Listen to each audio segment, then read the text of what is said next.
Says we're streaming now live, Mr. Rivers. What's up? You gotta do more of those Mr. Neighborhoods. I love those videos. They were interesting. I was doing a lot more walking around at that point. What's going on, Facebook land / YouTube land / wherever else this ends up? How is everybody?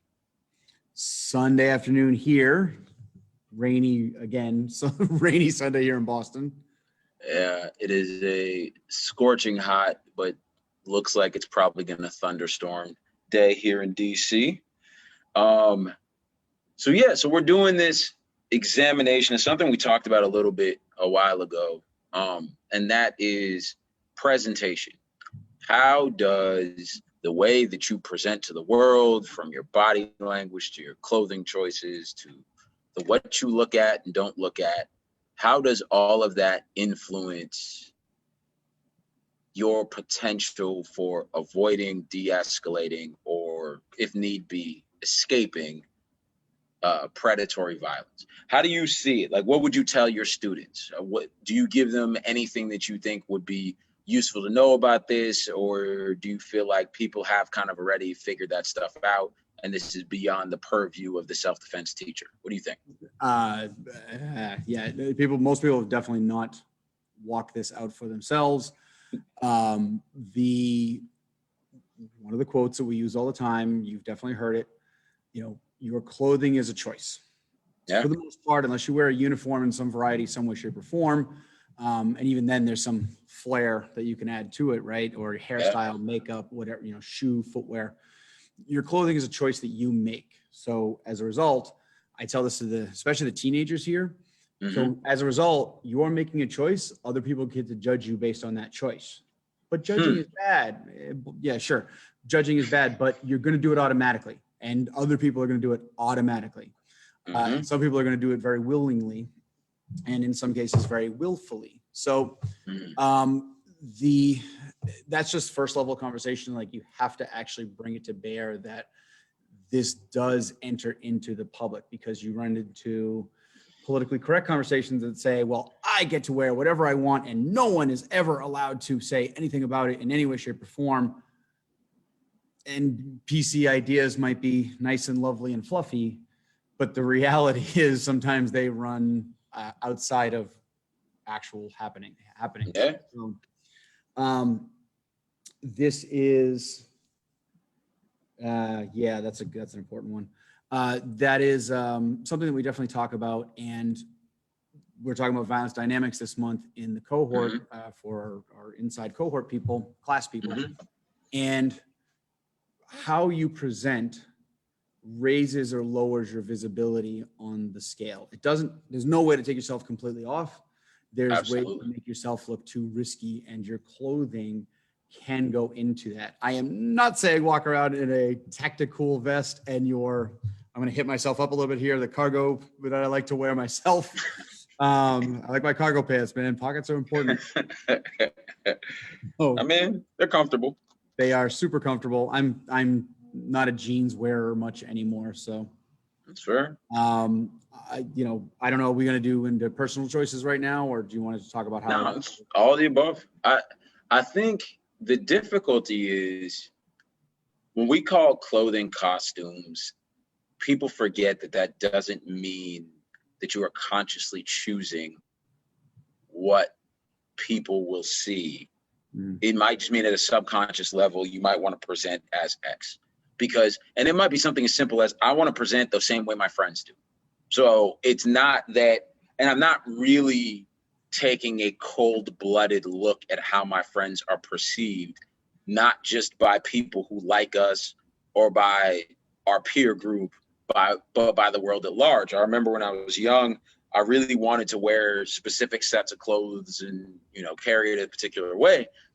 And I remember getting into the car with my dad and some, this is going to sound weird, but some detectives were giving us a ride. So we were headed somewhere, and it wasn't like we weren't arrested, but we're sitting there, and I'm not even going to bother doing the accent, but these are stock standard BPD guys. Boston accent, like the hardcore. And I think I had like a blazer on because I was going somewhere with my dad. And one of the guys made a comment on it. He was like, yeah, you know, a kid like you running around, he's got the blazer on. He doesn't look like he's a hoodlum. I was like, all right, it's cool. Now, of course, there's problems, stereotyping, blah, blah, blah, blah. But when people are making fractions of seconds decisions, I do not want them to misunderstand who I am. I do not want, hello, Cat, in the fractions of seconds as the gun sights line up for them to see something that they perceive unnecessarily as problematic in some way, shape, or form. And that communication is not just to potential bad guys.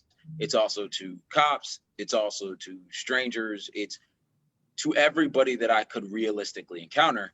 And apparently there was some research that came out relatively recently that said that a significant portion of how cops deal with someone post self-defense event has to do with how they're dressed. Like they did some research, and allegedly if you got like a suit on, you get treated differently. Now, whether that's good, bad, or indifferent doesn't really matter. This is what is. This is what people are like.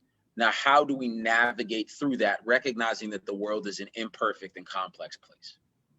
And so for me, presentation, everything from clothing choices to body language to how long you maintain eye contact, has the potential for communicating things. And it's about what you want to communicate, why you want to communicate it, to whom you want to communicate it, and whether or not you're actually achieving that. Because there's some people who want attention, but only from this specific band of people. And I'm like, that's not how it works. You're going to get different levels of attention and different layers of attention and different types of attention from different people for different reasons. And your profile, your projection needs to recognize the spectra of different types of people who will potentially notice you, and what you're doing and saying and how you look and act says to them. And it might say really cool things to the people you want attention from, and it might say food to the people you don't. Yeah, 100%. You know, who you are, you can't change, not strictly speaking, right? If you're 5'1", I guess in theory you wear really tall shoes, but there's only so much you can do about being 5'1". If you're 6'7", there's only so much you can do about being 6'7". All the slouching in the world does not make you 5'8", or whatever average is at this point. So that you cannot change. I guess in theory that, there's only so much I can do to change this perception. The hat helps a little bit. I could go with the Trump, grow this out. I mean, you could. I just shouldn't. You could do the rug. Oh God. Oh, I total random aside. I don't like calling anybody out on anything, but because of who I am, I do feel completely obliged to call people out on really bad toupees in this current era. So just a warning. If you go somewhere where I'm at, like really bad toupee, I might just pull it. Just because I'm like, just do it. Come on, man. It's good. Just bite the bullet. The bullet and Jason Statham it. I mean, if you can't change those things, right? What can you change? So Cattail's the best. Yo, she is not cooperating today. Wants attention, man. Yeah. So what can you change? You can change your posture, right? You Absolutely. can change your physical presentation of awareness. And that has, the headphones in public thing has been discussed to death, but are your eyes up and aware and alert, and are you picking out markers around you, right? The type of physical presence awareness tells that certain people look for and are consciously aware of. Are you moving in a fashion that says, I am somebody and I have someplace to be, as opposed to meandering? There's a fairly famous study out there of, gait is a manner in which violent offenders picked their victims. Not hard to find if anybody's curious about it. If I remember later, I'll click the link down below. Yeah. So we have the physical presentation, which there's a fun aside about that one. And then we have the costume that goes on top of the physical presentation. So, how do we work with here locally with students about it? I don't believe anybody should ever wear flip-flops unless you are going from your dorm room to your dorm shower. And there's pretty much no other appropriate time for that stupid footwear. Crocs, as much as I despise Crocs, they make a little bit more sense as long as the, what do they call it? As long as the action handle is up in the back. So the Croc actually They call it an action handle? They call it something. Oh, I don't think off-road mode. I think the kids call it off-road mode or something like that. Like, I'm ready for off-road mode. They flip the thing up. Otherwise, they're basically flip-flops. I don't know, kids. But I joke with my students that when we are going outside to do environmental fighting, if you wore flip-flops today, you are going to have to, I didn't bring sneakers. Well, guess what, dum-dum? You are now going to have to work through that problem.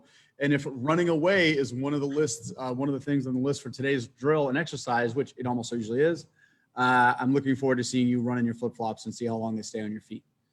So it brings to bear, like, how can you move? I've never found a suit jacket I'm comfortable fighting in. It just does not exist. So I just never have. And every single time I put one on, I'm like, yeah, okay, I got that range. I don't have this range and arms don't go above here. Maybe if I get one custom tailored, but that's a lot of money I don't want to spend. I think there's also capabilities.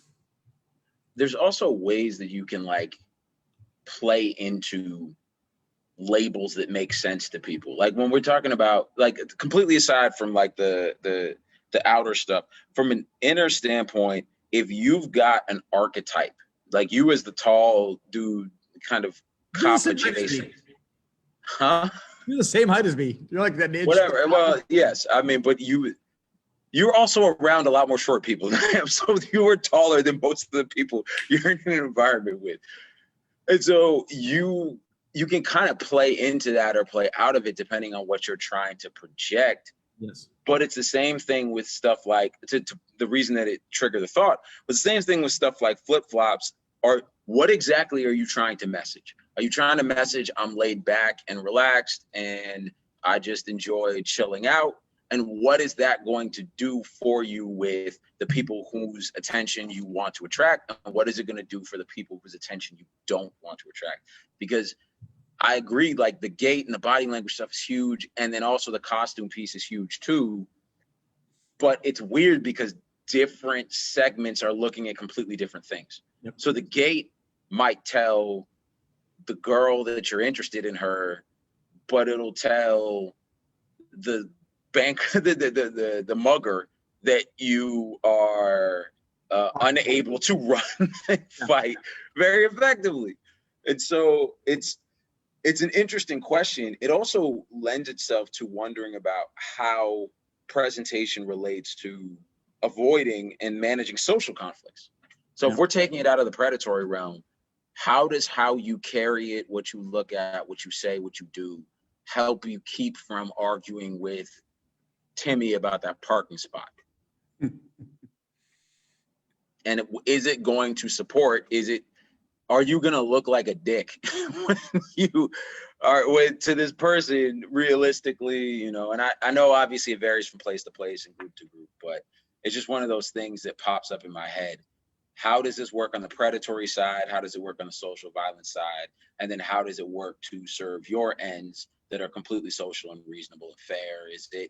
And then you've got stuff that you have to work around, like dress codes. Yep.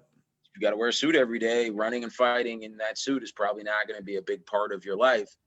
Or are you going to spend the extra $500 on the stretchy suit? I don't know. I very, very happily threw out all my ties. So I don't Fair enough. That was a freedom marking moment in my life. That was what did Rory call it? Fuck you money? I don't even know. It's just like my formal wear is a very fancy pajamas. So fair. But they're comfortable. But it's 601. Oh God, they're so comfortable now.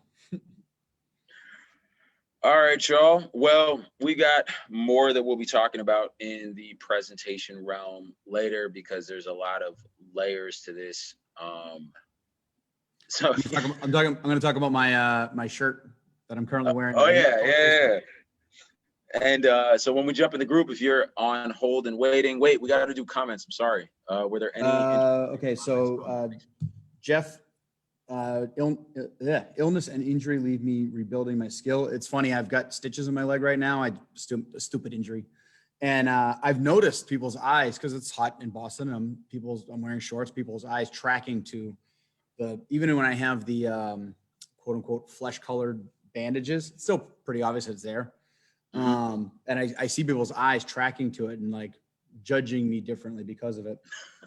And then Brandon Dutton, 2 comments. Command presence is absolutely key. I tell my guys, gals all the time that taking care of yourself and looking professional is very important. I would agree with that statement. You don't have to, and I like the follow up. You don't have to dress like James Bond, but definitely want to look good in a sense to appear that you look good and not like a bum off the street. Yeah. And unless that is your, I guess. Yeah. Unless that's your, bums are conspicuously ignored by a lot of people. That's, so you know, under the radar. I don't feel like this is telling anything, but one of the most popular undercover cars for law enforcement. I would assume, what you call it? Shopping cart. No, vehicles.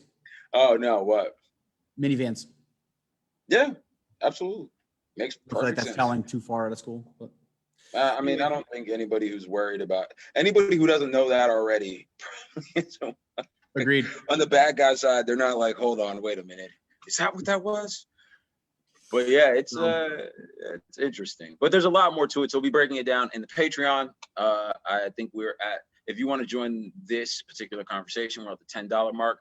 I think the rock star will be joining us if he can get his technology to work. Yeah, Rory's in Wi-Fi free zone, I think. Yeah, he's managed to escape the endless grip of the internet. But if you want to join up, well, we got all of the various levels, and we got the cohort going on. We're finishing up Violence Dynamics Month, not Violence Dynamics the training, but Violence Dynamics the topic, and we'll be jumping into some more stuff later on. Escape and Evasion starts in a week, so that'll be cool. How to run away and stay away. All right. Thank you, guys. Later, y'all.